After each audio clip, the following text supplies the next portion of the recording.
ఓకేనా చెప్పు అంటే కావాల్సింది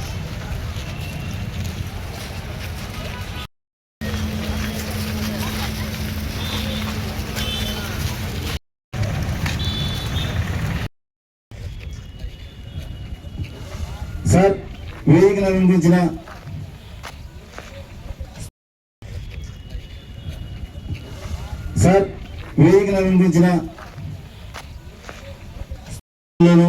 డ్రగ్స్ నిర్మూలనకు డ్రగ్స్ ఒత్తిడి ప్రోగ్రాం సత్యసాయి జిల్లాలో ఏదైతే సమస్యలు ఉన్నాయో వాటి పట్ల కూడా ప్రత్యేక చొరవ తీసుకుని ప్రతి డ్రగ్స్ నిర్మూలనకు డ్రగ్స్ ఒత్తిడి ప్రోగ్రాం సత్యసాయి జిల్లాలో ఏదైతే సమస్యలు ఉన్నాయో వాటి పట్ల కూడా ప్రత్యేక చొరవ తీసుకుని ప్రతి యొక్క క్యూఆర్ కోడ్ ప్రతి ఆటో కూడా క్యూఆర్ కోడ్ ఏర్పాటు చేయాలనే ఉద్దేశంతో దీన్ని రాష్ట్రంలోనే మొట్టమొదటిగా మన జిల్లాలో మన ఎస్పీ గారి ఆలోచన మేరకు దీన్ని ఏర్పాటు చేయడం జరిగింది. అంతేకాకుండా మన జిల్లాలో మన కదిరిలో మొట్టమొదటిగా ఈ ప్రోగ్రాం ప్రారంభించడం మనందరికీ ఎంతో గర్వకారణం. దానికి మన ఎస్పీ సార్ గారు కూడా ఈ ఏరియాలో ఈ ఊర్లో ఏర్పాటు చేసేందుకు చాలా ధన్యవాదాలు తెలుపుకుంటున్నాం. ఈ యొక్క క్యూఆర్ కోడ్ ఏ విధంగా ఉంటుంది అనేది మన ఎస్పీ సార్ గారు మనందరికి కూడా విశదీకరిస్తారు. సార్ దీని గురించి మధ్యాహ్నము మన డిఎస్పి సార్ గారు ఎక్స్ప్లెయిన్ చేసి చెప్పారనమాట. ఈ క్యూఆర్ కోడ్ గురించి చెప్పారు మాకు. ఇది నాకైతే ఆ సారు ఎక్స్ప్లెయిన్ చేస్తుంటే కళ్ళల్లో నీళ్లు తిరిగినాయి. ఇటువంటి కొత్త కోణంలో ఎలా ఆలోచించగలిగారు, ఇటువంటి ఆఫీసర్స్ ఉంటే మహిళలకు ఎంత సంరక్షణ అనేది ఉంటుంది అనేసి.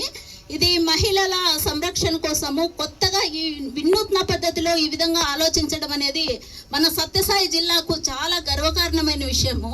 మహిళలకి ముఖ్యంగా మనము ఏదైనా అమ్మాయిలు కానీ లేదంటే ఉమెన్స్ మహిళలు కానీ ఏదైనా అపాయకర పరిస్థితుల్లో ఏదైనా ఆటో ఎక్కినప్పుడు, ఇది ముఖ్యంగా ఇప్పుడు ఆటోలకు ప్రతి ఒక్క ఆటోలకు క్యూఆర్ కోడ్ అనేది ఒకటి అలాట్ చేశారనమాట.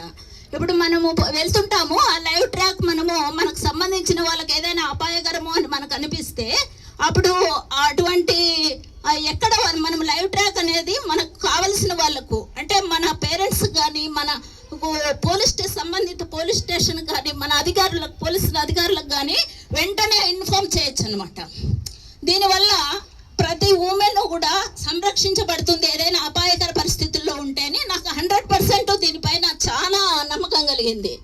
నాకు ఒకటి అనిపించింది, మొన్న 10 రోజుల క్రితము రాజస్థాన్లో ఇటువంటి అక్కడ ఉన్న అధికారులు నేను తప్పుపట్టడం లేదు, కానీ ఇటువంటి ఆలోచన వచ్చింటే ఒక 13 ఏళ్ళ అమ్మాయి ఇంట్లో గొడవపడి ఒక ఆటో ఎక్కిందనమాట.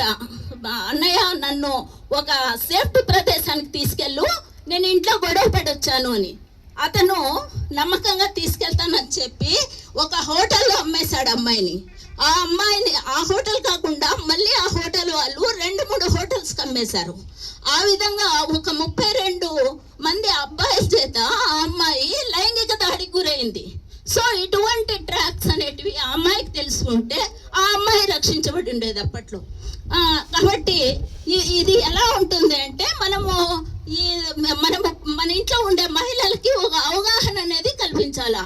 ఎలా అంటే ఈ క్యూఆర్ కోడ్ అనేది మీకు ప్రతి ఆటో వాళ్ళకి ఒక అలాట్మెంట్ అనేది ఇచ్చారు కాబట్టి మన ఫోన్ తీసుకుంటే అక్కడ గూగుల్లో కానీ క్రోమ్లోకి కానీ పోతే అక్కడ మైక్ అనేది కనపడుతుంది మనకు.